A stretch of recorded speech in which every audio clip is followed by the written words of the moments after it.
Hello students, welcome to my YouTube channel.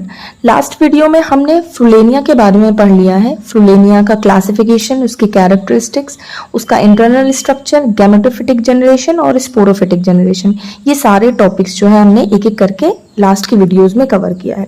आज मैं एक नया टॉपिक ब्रायोफाइट्स का है जिसका नाम है पैलिया, उसके साथ जो है आज हम उसको डिस्कस करने वाले हैं, जिसमें हम उसकी इस वीडियो में उसके क्लासिफिकेशन, उसके जनरल कैरेक्टरिस्टिक्स क्या होते हैं और उसका इंटरनल स्ट्रक्चर कैसे होता है, ये सब इस वीडियो में हम जानने वाले हैं।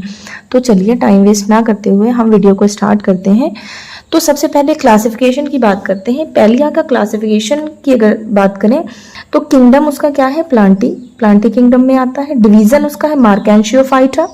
क्लास की बात करें तो जिंजर मैनियोप्सिडा में आता है। ऑर्डर है उसका पैलियल्स। फैमिली आती है पैलियेसी और जीनस उसका है पैलिया। ये हमारा हुआ क्लासिफिकेशन पैलिया का। अब उसकी कैरेक्टरिस्टिक्स की बात करते हैं, यानी कि हम एक्सटर्नल मॉर्फोलॉजी की बात करने वाले हैं, वो बाहर से देखने में कैसा होता है। तो पैलिया इज अ स्मॉल यानी कि छोटा बट वाइड स्प्रेड जीनस है लिवरवर्ट्स का। लिवरवर्ट का जीनस है ये ज्यादातर हर जगह पाया जाता है। मेनली कहाँ पाया जाता है? In the cool and temperate regions of the northern hemisphere. Northern hemisphere कौन सा हो गया? जैसे अगर हम डायरेक्शन की बात करें तो ईस्ट, वेस्ट, नॉर्थ और साउथ। तो ये नॉर्दर्न हेमिस्फीयर में जो है पैलिया जो है ज्यादातर पाए जाते हैं। कूल और टेम्परेट रीजन में पाए जाते हैं, ठंडे इलाके में पाए जाते हैं। थैलस की बात करें तो थैलस इसका डॉर्सी वेंट्रल होता है। डॉर्सी वेंट्रल आपने बहुत बार पढ़ लिया होगा। डॉर्सी वेंट्रल का मतलब होता है जिसमें डॉर्सल सरफेस भी पाई जाती है और वेंट्रल सरफेस भी देखने को मिलती है।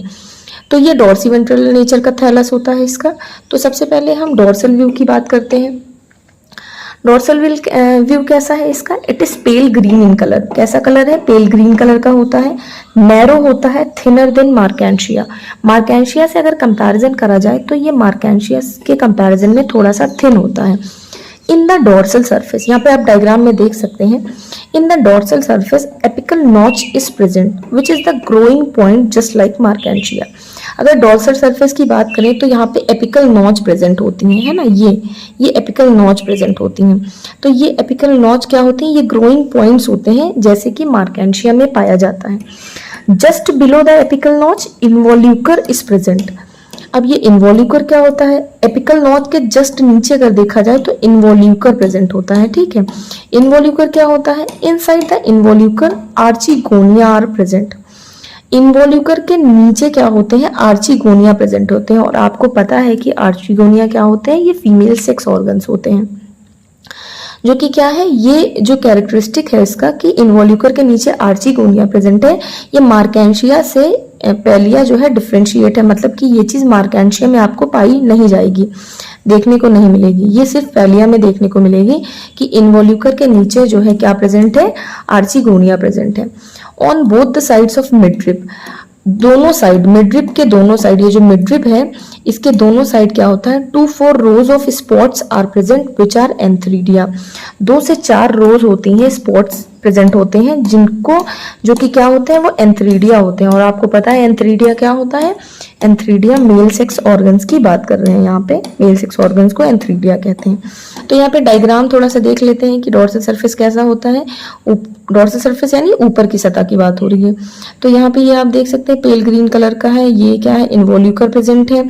इन्वोल्यूकर के नीचे जो है आर्चिगोनिया प्रेजेंट होता है। और यहाँ से क्या है? स्पोरोफाइट, एक स्पोरोगोनियम का शेप दिखाई दे रहा है जिसमें कैप्सूल, सीटा, फुट, ये सारी चीजें देखने को मिल रही हैं। ये डेज्ड कैप्सूल है यानी कि खुला हुआ है ना। यहाँ पे आप देख सकते हैं ये थैलस हो गया इसका। मिडरिब यहाँ से बीच से जो है पास हो रही है। और ये वेंट्रल सरफेस पे अगर देखा जाए नीचे की साइड तो यहाँ राइजोइड्स प्रेजेंट है। ये चीज हम वेंट्रल व्यू में पढ़ेंगे। वेंट्रल व्यू आता है, there is a midrib on the sides of midrib, यानी कि पैलिया के सरफेस पे थैलस में क्या प्रेजेंट है? मिडरिब प्रेजेंट है। और मिडरिब के साइड्स में क्या प्रेजेंट है? Rhizoids are present which are all smooth walled. Rhizoids कैसे हैं? स्मूथ वॉल के राइजोइड्स प्रेजेंट है। और पैलिया में क्या होता है? स्केल्स जो है वो एब्सेंट होते हैं। तो ये हमारा डोर्सल व्यू हुआ और वेंट्रल व्यू हुआ। अब बात करते हैं इंटरनल स्ट्रक्चर ऑफ पैलिया की। तो इंटरनल स्ट्रक्चर में आप ये एक डायग्राम देखें तो यहाँ पे क्या दिखाई दे रहा है, अपर एपिडर्मिस है और यहाँ पे लोअर एपिडर्मिस में क्या है, राइजोइड्स प्रेजेंट है, जो कि कैसे होते हैं, स्मूथ वॉल्ड होते हैं। ये हमने पढ़ लिया। अगर इसका टीएस देखा जाए, अगर हम टीएस की बात करें, ट्रांसफर सेक्शन की बात करें, तो यहाँ पे ट्रांसफर सेक्शन में आप देख सकते हैं कि सबसे पहले अपर एपिडर्मिस हो गई है ना, ऊपर की लेयर सबसे, फिर उसके बाद क्या होता है, नीचे पेरेन्काइमेटस सेल है। ये बहुत सिंपल स्ट्रक्चर है इसका। तो यहाँ पे पेरेन्काइमेटस सेल्स है और इन पेरेन्काइमेटस सेल्स में क्या प्रेजेंट है, क्लोरोप्लास्ट प्रेजेंट है। अच्छा, क्लोरोप्लास्ट अगर प्रेजेंट है तो इसका मतलब क्या हुआ कि इसमें क्लोरोप्लास्ट में क्लोरोफिल पिगमेंट प्रेजेंट होगा, और क्लोरोफिल पिगमेंट हमें पता ही है कि वो ग्रीन कलर का होता है। तो जब ग्रीन कलर का होता है तो यानी कि पेलिया किस कलर का होगा, वो हल्का लाइट ग्रीन कलर का स्ट्रक्चर जो है ब्रायोफाइट्स होगा। ठीक है।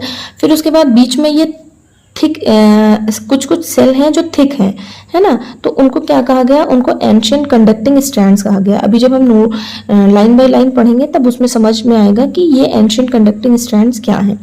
फिर उसके बाद लोअर एपिडर्मिस है और लोअर एपिडर्मिस पे क्या प्रेजेंट है, राइजोइड्स प्रेजेंट है, और राइजोइड्स कैसे होते हैं, स्मूथ वॉल्ड है। ठीक है, यहाँ पे हो गया। अब अगर नोट्स के पर्पज से देखा जाए तो हम थोड़ा सा ये भी देख लेते हैं लाइन बाय लाइन कि internal structure is very simple.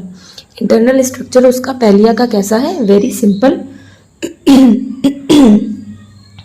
With least differentiation of tissues, जिसमें बहुत कम डिफरेंशिएशन है टिश्यूज का, and mainly consist of thin polyhedral parenchymatous cell. कैसे हैं, छोटे छोटे, थिन है पतले से, और पॉलीहेड्रल, पॉलीहेड्रल मतलब, पॉली का मतलब होता है मेनी, हेड्रा मतलब बहुत सारे साइड्स होते हैं, पॉइंट्स होते हैं। पॉलीहेड्रल पेरेन्काइमेटस सेल्स हैं जिनमें क्या प्रेजेंट है, क्लोरोप्लास्ट प्रेजेंट है। ठीक है, हैविंग क्लोरोप्लास्ट, क्लोरोप्लास्ट प्रेजेंट है यानी कि उसमें क्लोरोफिल भी प्रेजेंट होगा, जिसकी वजह से इसका जो है ब्रायोफाइट्स का कलर जो होगा वो ग्रीन कलर होगा। The cells are joined together in a honeycomb like manner. Cells कैसे ज्वाइन है एक दूसरे से, हनीकॉम्ब, जैसे कि मधुमक्खी का जो छत्ता होता है उसमें कैसे कुंभ लाइक स्ट्रक्चर होता है ना, ऐसे जाल नुमा, ऐसे ऐसे स्ट्रक्चर होता है, तो वैसा जो है इसका स्ट्रक्चर, सेल्स वैसे ही ज्वाइन हुए होते हैं, तो वो हनीकॉम्ब लाइक स्ट्रक्चर की तरह शो करते हैं। फिर there is an upper and lower epidermal cell layer, यानी कि अपर और लोअर एपिडर्मल लेयर सेल है। लोअर सेल पे क्या है, rhizoids are arise from lower epidermal cell. Rhizoid जो है वो नीचे वाली एपिडर्मिस से अराइज हुए हैं। फिर few cells of thallus are thick forming a mucilaginous strand. कुछ सेल थैलस के थिक हैं यानी कि मोटे हैं, जिसमें क्या है, म्यूसिलेजिनस स्ट्रैंड बना रहे हैं वो। कुछ बॉटनिस्ट कहते हैं, उनका ओपिनियन है कि ये जो थिक सेल्स हैं वो एंशिएंट पहले की कंडक्टिंग स्ट्रैंड है, यानी कि कंडक्शन का काम करते हैं। फिर कह रहा है कि the pores and air chambers are absent.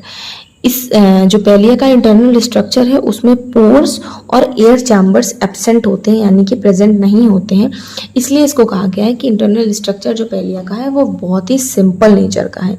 बहुत कम डिफरेंशिएशन हुआ है, लीस्ट डिफरेंशिएशन टिश्यूज का हुआ है ना। सिंपल से सिर्फ क्या है कि पेरेन्काइमेटस सेल्स प्रेजेंट है जिसमें कि क्लोरोप्लास्ट प्रेजेंट है, और कुछ थिक सेल्स हैं जिनको एंशिएंट कंडक्टिंग स्ट्रैंड्स कुछ बॉटनिस्ट मानते हैं। तो यहाँ तक हुआ पैलिया का क्लासिफिकेशन, उसके एक्सटर्नल कैरेक्टरिस्टिक्स की बात हुई और इंटरनल स्ट्रक्चर की बात करी। नेक्स्ट वीडियो में हम पढ़ेंगे उसके रिप्रोडक्शन के बारे में।